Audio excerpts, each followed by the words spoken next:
Hi and welcome to Thoughts Over Coffee, a new video YouTube series by the team at anesthesia.net. Today we're going to talk about a concept called bandwidth, which is something that I came across recently during a taster week in anesthesia. So, have you heard of the term bandwidth? How much do you know about it? And have you applied the concept of bandwidth to your practice in medicine or anesthesia? So in simple terms, my own definition, bandwidth is how much capacity we have to deal with X, and with respect to anesthesia, X could be a procedure that we're about to perform, such as an RSI or a nerve block, or even something as simple as a cannula, to something as complex and consequential as a resuscitation attempt. So in other words, it's something that has complexities that need to be mastered for success, probably an escape plan if it were to go wrong, and real consequences if it were to go really wrong. And bandwidth differs between different people, and you can easily think about an expert in the field, such as an anaesthetic consultant who seems to have buckets of bandwidth, and they never really stretch themselves, especially when you're sat in a routine case. A consultant comes to mind who can seemingly keep one eye on the monitor whilst also developing really engaging teaching to a trainee, simultaneously taking the mickey out of the surgeon and making jokes with the nurses. But on the other hand, as a junior, bandwidth to deal with different situations might be reduced, and it could be reduced by a lower amount of experience, confidence and knowledge in the subject. And especially when our bandwidth is small and the problems that we have to deal with are quite big, we might feel that our bandwidth becomes consumed at an exponential rate as our stress increases with these difficult situations. So for that reason, I think it's really important that we're aware of bandwidth in medicine, especially as junior doctors. Another thing that I think is important is that bandwidth isn't just taken up by the problem that's emerged acutely in front of you. Bandwidth is an overall capacity of yourself to deal with stuff, and it can be taken up by seemingly harmless things, such as being hungry or being thirsty or needing a wee, or being tired, sleep deprived, having a long commute into work, and then other things like issues at home or relationship problems, money problems, government problems, things like that. Regardless of the cause of the saturation of your bandwidth, it's really important for us all to realise that saturated bandwidth can lead to failure, lead to errors and lead to failure.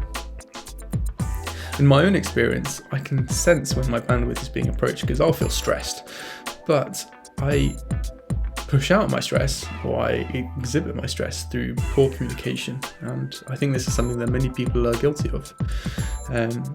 Communication might devolve from sentences to words. I might demand rather than ask. Someone else might state and be blunt rather than suggest, and generally having a demeanour that is more arrogant. I know what I'm doing, but I don't really know what I'm doing. And instead of being humble, I need help.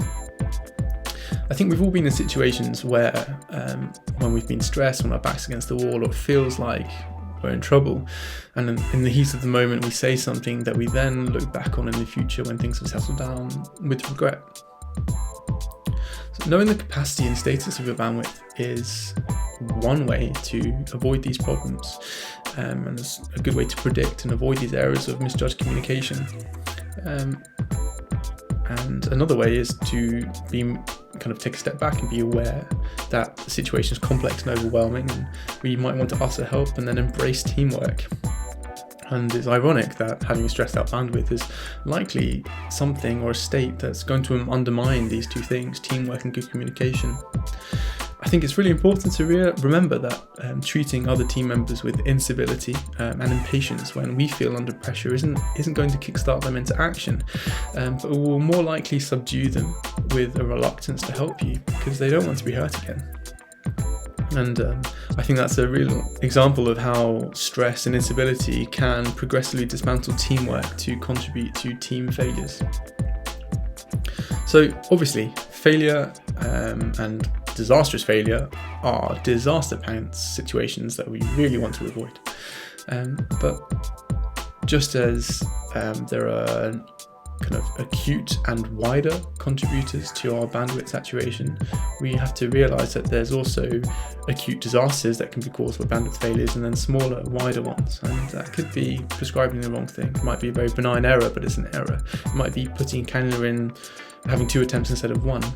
And so how many times has something like that happened because you're hungry or need a wee, or your mind is thinking about the sick patient that you've been bleeped about to see on the other side of the hospital?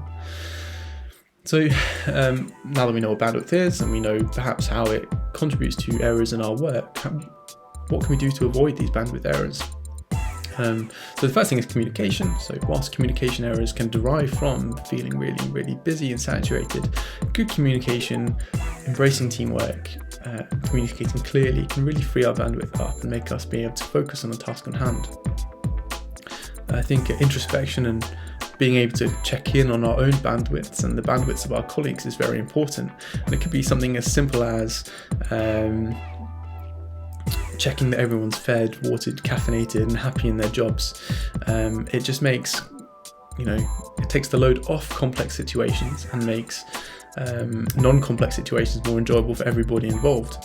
Finally, if you feel stressed, overwhelmed, or if your bandwidth feels stretched or squashed, then you should take the opportunity to call for help and advice early. And it's important to emphasise that asking for help won't look bad, but instead will take the pressure off you and allow your bandwidth to, instead of deal with a very complex situation, to instead focus on what you can do to help and that with the problem, or perhaps definitely learn from what's going on. So next time it happens, you'll be able to take the next step or next steps in management independently yourself. Thank you very much for watching this video about bandwidth. I hope that you found it interesting. And if you did, please feel free to press the subscribe button. Don't forget to head over to anaesthesia.net, where you'll find the best anaesthesia learning resources on the net. And with that, I hope to see you again. More coffee.